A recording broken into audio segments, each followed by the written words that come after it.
Welcome to this explainer. Today, we're unlocking the secrets of one of the most profound ancient texts in existence, the Garuda Purana. We're going to dive right into a seriously mind-bending conversation where the mighty eagle god, Garuda, asks Lord Krishna the ultimate questions about life, death, and what actually crosses over into the afterlife. You know, it's the ultimate human question, isn't it? We are born into this world completely empty-handed. But what do we actually take with us when we die? Garuda asks Krishna this directly.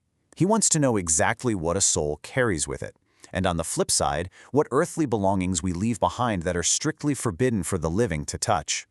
And to answer this, Lord Krishna doesn't just hand over a checklist. Instead, he tells a chilling, deeply revealing story. Okay, let's dive into this. Part 1. The story of 5 ghosts and a journey into the dark forest. To answer Garuda's question, Krishna tells the story of Devasharma. Now, Devasharma is a pure-hearted but very poor Brahmin who decides to venture into a terrifying place known as the Vinavanam forest to meditate. And guys, this is no ordinary forest. It's basically a nightmare realm. It's totally devoid of sunlight, packed with twisted trees, and filled with predators with glowing eyes. It just has this heavy, terrifying atmosphere of death. As he walks deeper into the woods, he comes across this massive, ancient tree, and waiting for him there are 5 horrifying pishachas, flesh-eating ghosts who are excitedly plotting to devour him. But here's the amazing part. Devasharma doesn't even flinch. His devotion to Lord Vishnu is so absolute that he literally has zero fear of death. He just calmly bows to them. Stunned by this total lack of fear and his pure energy, the ghosts actually lose their hunger entirely and ask him who he is. Now, what's really interesting about this slide is this shocking revelation of who these ghosts actually are. It turns out they are Devasharma's own ancestors. They're trapped in this forest by their past earthly sins, and they end up confessing their terrible mistakes to him. Uchishta is doomed because he ate impure leftover food. Nagna arrogantly bathed naked, disrespecting the water deities, so now he's forever stripped bare with exposed bones. Saurashtra actually stole clothes from corpses, so he's cursed to wear the rotting rags of the dead. Ashoka ignored all rules of cleanliness and lived in constant filth, and Kravyata abandoned his spiritual vows entirely, turning to extreme cruelty and eating meat.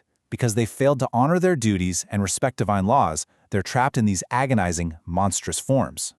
Seeing his own family in such absolute torment, Devasharma is heartbroken. He immediately makes a vow to free them.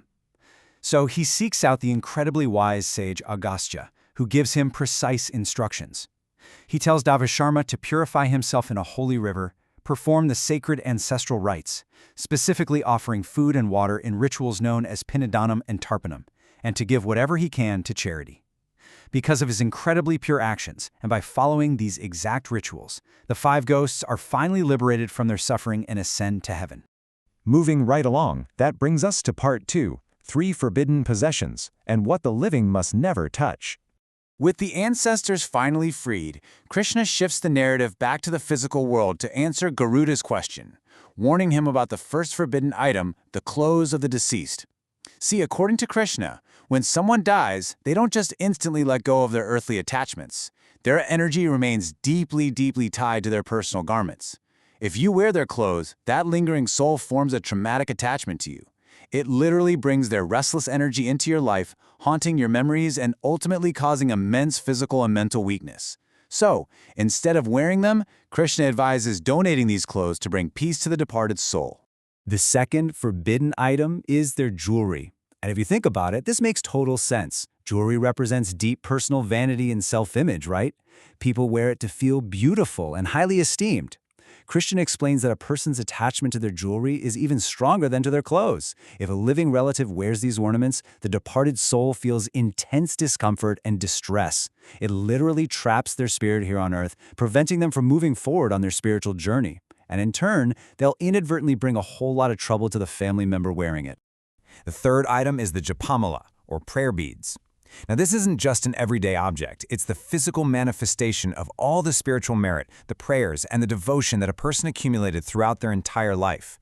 Because it holds their specific, unique spiritual energy, the living absolutely should not wear it or use it for themselves.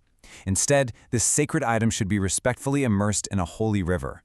The flowing water naturally carries their lifelong virtues straight upward, aiding their soul's journey right to heaven.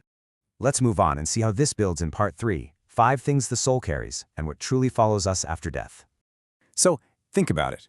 If we can't take our clothes, our wealth, or our jewelry, what immaterial baggage actually crosses the threshold of death with us? Well, Krishna reveals that there are exactly 5 abstract elements that become our eternal luggage. They are kama, vasana, karma, rinam, and bhakti. While our physical bodies return to the earth, these 5 unseen forces cling directly to the soul, acting as a cosmic compass that entirely dictates where we go next. Let's break these down to really understand what they mean. First up, we have kama and vasana. Kama represents our desires. Those unfulfilled, restless, earthly wants. If you die with a mind completely full of desires, that specific energy compels your soul to seek out a new body just to fulfill them. Now, vasana is basically kama on steroids. It is a deep, deeply rooted, lingering obsession with worldly pleasures or loved ones. Krishna uses a really fascinating example here, King Bharata. So King Bharata became intensely attached to a baby deer. On his deathbed, his mind was completely consumed with worry and love for this animal. And because of that powerful vasana, that intense, unbreakable attachment, he was actually reborn in his next life as a deer. It's wild, but it perfectly shows just how strongly our mindsets at the exact moment of death forge our future. Then, of course, we have karma. This is probably the one you're most familiar with. Karma is your ultimate, inescapable ledger. Every single good deed, every bad deed, every tiny instance of cruelty or kindness is recorded right here. Krishna explains that at the exact time of death, this ledger is calculated. If your good deeds outweigh the bad, you get to experience peace and heavenly realms, and you're reborn into comfort. But if your actions were cruel or selfish, you face immense suffering. And get this, it isn't just a one-off. This ledger can dictate your soul's trajectory for up to 7 lifetimes. It truly is our greatest wealth or our heaviest burden. Next on the list is rinam, which translates to debt. And yes, this means literal, unpaid, worldly obligations. If you borrow from someone in this life and pass away without repaying them, that debt doesn't just magically disappear. Nope, it transforms into spiritual chains. Krishna warns that these unpaid obligations will literally follow you into the afterlife and right into your next incarnation, manifesting as physical or mental hardships until the cosmic balance is finally settled. It is a really stark reminder to clear our slates before we go. So, is there a way out? The crucial point is this final element, bhakti, or pure devotion. If karma, desire, and debt are the heavy chains that bind us to this endless cycle of rebirth, bhakti is the key that unlocks the cage.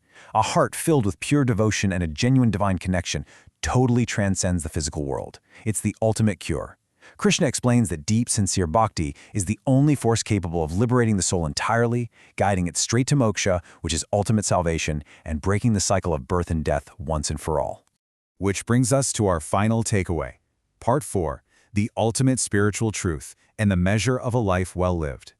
Distilling all of this immense cosmic knowledge, Krishna gives Garuda, and by extension all of us, a highly practical piece of advice for how we should actually be living our lives today.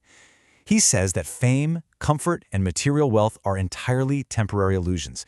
We spend decades chasing money, chasing titles, hoarding possessions, but the very second our heart stops beating, all of it is instantly meaningless. We literally cannot take our bank accounts or our fancy clothes with us. Therefore, the most urgent task we have right now is to cleanse our hearts of greed and arrogance. We have to replace our endless hunger for more with humanity, with kindness, and a true commitment to walking a righteous path.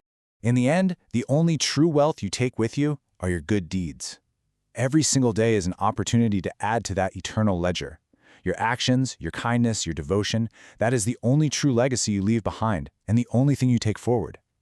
So as we wrap up this explainer, I want you to ask yourself, if you were to empty your pockets today and look only at the unseen abstract baggage you are carrying, what exactly are you packing for the eternal journey?